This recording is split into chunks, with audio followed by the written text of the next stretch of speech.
তো কীরকম আছো তোমরা সবাই? আমি বহুত দিন পরে একটা নিউ ব্লগ ভিডিও নিয়ে আইছি, অত লং টাইমের আর কি। তো এরকম বাক্কা দিন হয়ে গেছে আমি দেই না। তো এখানে দেখো আমার মুখটুক ধোয়া শেষ। আর এটা হইলো যে বাদামের জল। এটা আমি 4টা বাদাম কাঠবাদাম ভিজায় রাখি, আর এর পরের দিন সকালে উঠিয়া জলও খাই প্লাস বাদামটাও খাই। এটা ভালো আর কি শরীরের লেগা। তো তারপরে নর্মাল যেটা জল, ওটা খাইতেই লাগে। ঠান্ডার দিনে গরম জল খাও আর গরম দিনে নর্মাল ওয়াটার খাও।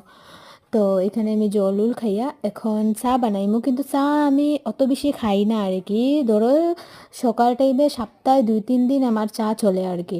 হ্যাঁ, বেশি চলে না, কারণ চা খাওয়াটা জানি কত কত চা লাভার আছে, কিন্তু চা খাওয়াটা আর কি ভালো না, শরীরের মানে লিভারের প্রতি বহুত খারাপ আর কি। তো এখানে আমার স্নান টান শেষ, সব কিছু শেষ। এখন একটু স্নানের পরে আর তো মোটামুটি একটু কিছু তো দিতেই লাগে মুখে। তো এরকম দেওয়ার পরে ওখানে আমি রান্না বয়াই দেবো। এখানে লইছি চাউল পেঁয়াজ, যেহেতু আজকে আমিষ, তো ভাবলাম কারকুলের পুর বানাইমো আর কি। তো এখানে আমি চাউল ধুইয়া ফার্স্টে আমি ভাত বানাই, তারপরে যে কোনো তরকারি বানাই। কারণ হইল গিয়া ভাত আগে হয়ে গেলে একটা টেনশন ফ্রি থাকি আর কি। তো এখানে কারকুলপুর হয়ে গেছে। কারকুলপুরের রেসিপিটা আমি শেয়ার করিয়া ছাড়ছি। তো এটা হইল ডাল আর একটা নিরামিষ সবজি আর কারকুলপুর।